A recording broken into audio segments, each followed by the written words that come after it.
عزیز محترم، آج کے جماعت المبارک میں جس حوالے سے گفتگو کی جائے گی وہ ہے ظلم سے بچنا اور مظلوم کی مدد کرنا۔ یہ بات پچھلے جمعے میں عرض کی تھی کہ قرآن پاک کی یہ جو آیت ہے یا ایھا الذین آمنوا لا تتخذوا اليہود والنصارى اولیاء، ایمان والو یہود و نصارہ کو اپنا دوست نہ بناؤ۔ عزیز محترم، یہ جو تاریخ ہوتی ہے یہ تاریخ مشاہدات کا ایک واضح داستان ہوتی ہے کہ جس کا علم حاصل کر کے انسان کو یہ پتہ چلتا ہے کہ اس چیز کی بنیاد کیا ہے۔ تو اسی سلسلے میں بیت المقدس جو قبلہ اول ہے مسلمانوں کا، اور جناب رسول اللہ صلی اللہ علیہ وسلم نے اس کی طرف منہ کر کے نمازیں بھی پڑھی ہیں، اور جتنے بھی مذاہب ہیں، عیسائی ہیں، یہودی ہیں، مسلمان ہیں، یہ بیت المقدس کو مقدس جگہ سمجھتے ہیں۔ یہود کہتے ہیں کہ اس کی جو بنیاد ہے وہ حضرت داؤد علیہ السلام جن پر زبور نازل ہوئی اور ان کے بیٹے سلیمان علیہ السلام نے اس کی تعمیر کی ہے،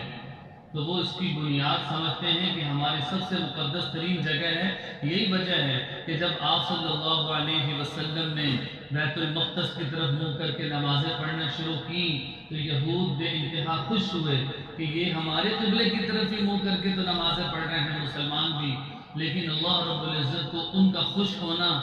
یہ گوارا نہ ہوا۔ تو یہ قرآن پاک کی آیت ہے سَيَقُولُ السُّفَهَاءُ مِنَ النَّاسِ، لوگوں میں سے کچھ بے وقوف لوگوں نے کیا کہا، سے مراد یہود تھے،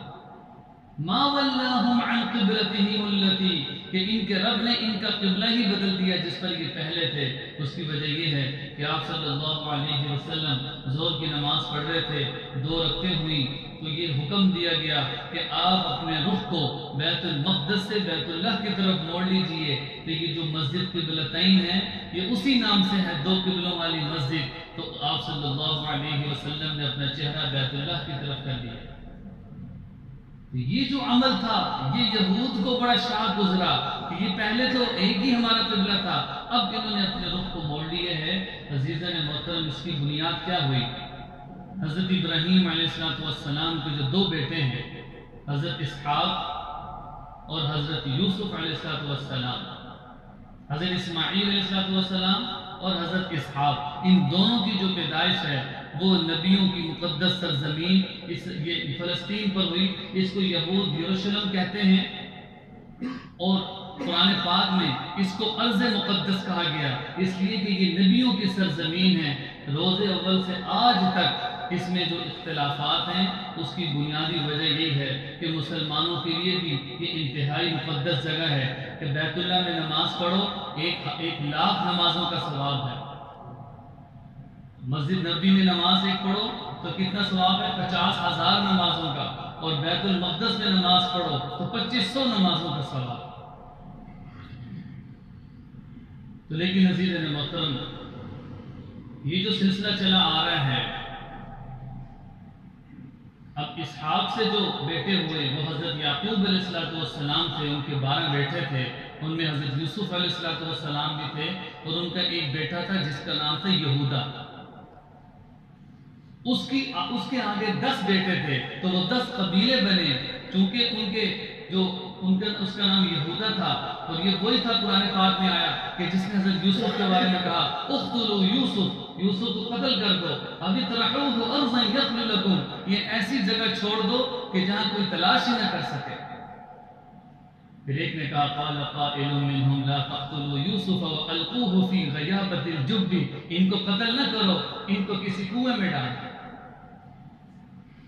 تو لہذا اقتلوا یوسف، علماء نے لکھا کہ یہ جو یہودا ہے اس نے مشورہ دیا، اس کی جو اولاد ہوئی وہ ساری کی ساری بنی اسرائیل بھی بنی، باوجود اس کے کہ بنی اسرائیل اللہ کی لاڈلی قوم تھی، اللہ نے منو سلوہ ان کو کھلایا، اپنی نعمتوں سے نوازا، اور صرف یہی نہیں، جو بچہ پیدا ہوتا لباس پہن کے آتا، اور جب وہ دنیا سے جاتا اس کا لباس وہی ہوتا، عمر کے ساتھ ساتھ لباس بڑھتا، ہوا چلتی وہ لباس صاف ہو جاتا۔ اتنی نعمتیں اللہ نے دی، لیکن چونکہ اللہ کی نعمتوں کی ناشکری کی ہے اور اللہ نے جو نعمتیں دی ہیں، اور یہاں تک کہا لن نؤمن لک حتی نری اللہ جہرا، ہم نے اللہ کو دیکھنا ہے. پہلے اللہ تو اس بات پر غصہ ہے، انہوں نے کہا ہمیں اللہ کو دیکھنا ہے. پھر کیا فرمایا لن نصبر علی طعام، ہم ایک ہی کھانا کھا کر تھک گئے ہیں. تو یہ جو اللہ رب العزت نے جو آزمایا، اور یہ جو بنی اسرائیل اپنی آزمائش میں پوری نہ اتری، باوجود حد درجے کی نعمتیں. بعض علماء نے دیکھا کہ لاڈلی قوم تھی، اللہ نے بے انتہا نعمتیں، آسمان سے من و سلوہ کا اترنا یہ معمولی بات نہیں ہے. لیکن یہ سلسلہ چلتا رہا، اور یہ جو یہود ہیں انہوں نے ہمیشہ یہ سمجھا کہ ہم اس کے حقدار ہیں، اور اپنی ایک ریاست اسرائیل کے نام سے قائم کر دی، اور یہ دعوے دار ہوئے کہ یہ جو فلسطین علاقہ ہے یہ ہمارا ہے، ہم اس پر قابض ہیں. اور بہت سے، آپ پچھلی دفعہ یہ بات کر چکا کہ آپ صلی اللہ علیہ وسلم کے زمانے میں بھی یہودی شرارتی کیا کرتے تھے، لیکن عمر فاروق رضی اللہ عنہ نے بھی بیت المقدس کے لیے جب روانہ ہوئے، ان کے ساتھ ان کا غلام تھا، تو بغیر لڑائی کے ان کے مالک نے کہا کہ اگر تمہارا بادشاہ ایسا ہے تو بغیر لڑائی کے بیت المقدس کی چابیاں حضرت عمر فاروق رضی اللہ عنہ کے حوالے کر دی تھی. لیکن ایک دفعہ پھر جب یہ یہود کے قبضے میں گیا تو ایک جنگجو اٹھا جس کا نام صلاح الدین ایوبی تھا. اس نے اپنی جان پر کھیل کر لاکھوں جانوں کا نذرانہ پیش کر کے دوبارہ بیت المقدس کو حاصل کر دیا. لیکن عزیزان محترم، جبکہ آج جو بیت المقدس ہے یہ ایک مرتبہ پھر لہو لہان ہے، بوڑھے کیا، بچے کیا، خواتین سب پر حملے کیے جا رہے ہیں. اور ان کے لیڈر نے کیا بیان دیا کہ ہم نے ہسپتال پر اس وجہ سے حملہ کیا کہ یہ جو مریض ہیں ان کو آسان موت دے دی جائے. تو ذی المحترم یہ روز اول سے جس نے بتایا کہ یہ کبھی مسلمان کے اور اسلام کے خیر خواہ نہیں ہے، اسی وجہ سے خود اللہ نے براہ راست فرمایا تھا لا تتخذوا اليهود والنصارى اولیاء، کہ تم ان کو کبھی دوست نہ بناؤ، یہ تمہارے کبھی دوست نہیں ہو سکتے. یہ اسرائیل ہے، یہ امریکہ ہے، یہ تو عام مسلمانوں کے واضح طور پر دشمن ہیں کہ جن کو بوڑھوں کی، بچوں کی اور خواتین کو کوئی فرق نہیں پڑتا، ان کو مارتے ہیں. تو ذی المحترم چونکہ اس کا تعلق ظلم سے ہے، یہ ساری چیزیں ظلم ہیں. اور فرمایا الظلم ظلمات یوم القیامہ، یہ جو ظلم کر رہے ہیں یہ قیامت کے دن اندھیرے کی شکل میں ہوگا، کچھ نظر نہ آئے گا. اور وہ کہیں گے کہ اليوم نختم علی افواہہم وتکلمنا ایدیہم، ہم ان کے منہوں پر مہر لگا دیں گے، ان کے ہاتھ بولیں گے، ان کے پاؤں بولیں گے بما کانوا یکسبون، جو انہوں نے کیا. اور اسی وجہ سے تو فرمایا وَامْتَازُوا الْيَوْمَ أَيُّهَا الْمُجْرِمُونَ، چونکہ یہ مجرم ہیں، ظالم ہیں، ہم واضح اعلان کریں گے کہ آج مجرم لوگ الگ ہو جائیں. أَلَمْ أَعْهَدْ إِلَيْكُمْ يَا بَنِي آدَمَ أَلَّا تَعْبُدُوا الشَّيْطَانَ، انہوں نے یہ اقرار نہیں کیا تھا کہ یہ شیطان کی پیروی نہیں کریں گے. تو لہٰذا اسلام میں کسی مسلمان پر ظلم کرنا، زیادتی کرنا یہ بالکل حرام ہے. اسی وجہ سے آپ صلی اللہ علیہ وسلم نے فرمایا کہ تم یہود کی مخالفت کیا کرو. کس چیز میں؟ میں کہ افطاری میں، جس سے وہ 24 گھنٹے کا روزہ رکھتے ہیں، اس کی مخالفت کا حکم دیا. جنازے میں، سلام میں وہ اشارے سے، انگلیوں سے، ہتھیلیوں سے سلام کرتے ہیں. لباس میں، داڑھی میں کہ وہ مونچھوں اور داڑھیوں کو بڑھاتے ہیں. اور آپ صلی اللہ علیہ وسلم نے فرمایا کہ تم مونچھوں کو کتروایا کرو اور داڑھی کو بڑھایا کرو. یہ بھی یہود کی مخالفت ہے. اسی طرح حضرت بکر صدیق رضی اللہ عنہ سے روایت ہے، وہ فرماتے ہیں کہ ظلم و زیادتی اور قطع رحمی یہ دونوں ایسے گناہ ہیں کہ ان کی سزا اللہ دنیا میں بھی دیتے ہیں اور ان کی سزا آخرت میں تو ملے گی. ایک ظلم کرنا ہے کسی پر،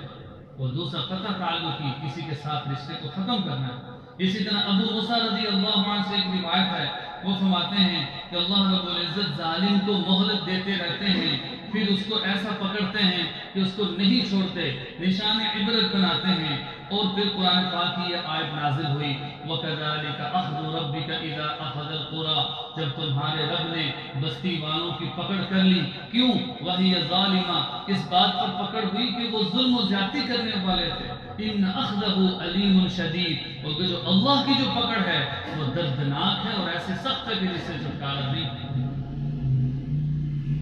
یہ عزیز محترم ظلم ہے، اور مظلوم کی مدد کرنا، ایک طرف ظالم ہے اور دوسری طرف مظلوم ہے، تو مسلمان کا کیا حق ہے کہ وہ جو مظلوم مسلمان ہیں ان کی مدد کیسے کرے؟ سب سے پہلے اس کی مدد کے فضائل کیا ہیں؟ آپ صلی اللہ علیہ وسلم نے فرمایا المؤمن کجسد واحد، جتنے بھی مومن ہیں یہ ایک جسم کی مانند ہوتے ہیں، اذا اشتکا عینہ اذا اشتکا کلہ، اگر اس کی سر میں درد ہو تو پورے جسم پر درد ہوتی ہے، اگر اس کی آنکھ میں درد ہو تو پورے جسم میں درد ہوتی ہے، اسی طرح جب مسلمان کو تکلیف ہو تو پوری امت کے دل میں درد ہوتی ہے، اس کو تکلیف ہوتی ہے۔ تو لہٰذا حضرت براء بن عازب رضی اللہ عنہ ایک صحابی ہیں، وہ فرماتے ہیں کہ آپ صلی اللہ علیہ وسلم نے خاص طور پر 7 باتوں کا مجھے حکم دیا۔ سب سے پہلی بات یہ کہ جب کوئی بیمار ہو جائے تو اس کی بیمار پرسی ضرور کرنا، کوئی بیمار ہے اس کا حال پوچھنا، میں کہ جو صبح کو جائے گا شام تک 70,000 فرشتے اس کے لیے دعائیں مغفرت کریں گے، اور جو شام کو گیا صبح تک 70,000 فرشتے اس کے لیے دعائیں مغفرت کریں گے، صرف مریض کا حال پوچھنے کے لیے چلا گیا۔ اور دوسرا فرمایا کہ جنازوں کے ساتھ جانا یہ مسلمان کا حق ہے کہ جب وہ دنیا سے چلا جائے تو اس کے جنازے کے ساتھ چلا جائے۔ اور تیسرا کہ جب چھینک کسی مسلمان کو آئے تو اس کے جواب میں یرحمک اللہ، اور پھر فرمایا کہ کوئی سلام کرے افش السلام، سلام کو عام کرو، لیکن کوئی سلام کرے تو اس کے سلام کو جواب دو، میں ایسے محبت بڑھتی ہے۔ اور اسی طرح مظلوم کی مدد کرنا کہ جہاں پر دیکھا کسی پر ظلم و زیادتی ہو رہی ہے، اسی وجہ سے آپ صلی اللہ علیہ وسلم نے یہ حدیث فرمائی تھی من رأى منکم منکرا، کہ جب کسی برائی کو ہوتے ہوئے دیکھ لو، کہیں ظلم کو دیکھ لو،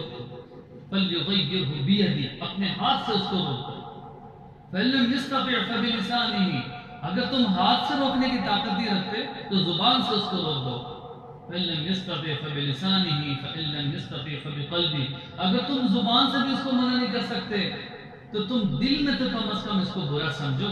وذلک اضعف الایمان، فرمایا کہ یہ ایمان کا سب سے کم درجہ ہے، اس سے نیچے درجے کا کوئی ایمان نہیں ہے۔ تو ایمان کا کم درجہ ہے کہ برائی ہے، ظلم و زیادتی ہو رہی ہے، گناہ ہو رہا ہے، کم از کم یہ دل میں اس کو برا سمجھے اور اس سے بچنے کی کوشش کرے۔ اور آگے فرمایا اجابت الدعوہ، کہ جب کوئی مسلمان دعوت کرے تو اس کی دعوت کو قبول کرنا، یہ بھی مسلمان کا حق ہے۔ تو یہ سارے کے سارے وہ حقوق ہیں کہ جو حضرت براء بن عازب رضی اللہ عنہ نے فرمایا کہ آپ صلی اللہ علیہ وسلم اس بات کا ہمیں حکم دیا کرتے تھے۔ عزیز محترم، مظلوم کی مدد نہ کرنا، اس پر وعیدیں بھی بے شمار ہیں۔ ظالم اور ظلم پر خاموشی، میں کہ عبداللہ بن عباس رضی اللہ عنہ کی ایک روایت ہے، وہ فرماتے ہیں کہ اللہ رب العزت نے فرمایا میری عزت کی قسم، میری جلال کی قسم، کہ میں ظالم کو دنیا میں بھی اور آخرت میں بھی میں اس سے انتقام ضرور لوں گا۔ اور اگر کوئی ایسا شخص ہے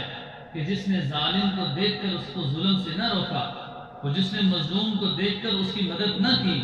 تو فرمایا کے باوجود قدرت نہ رکھنے کے اگر اس نے ایسا کیا تو اللہ کی پکڑ اس پر بھی آ سکتی ہے۔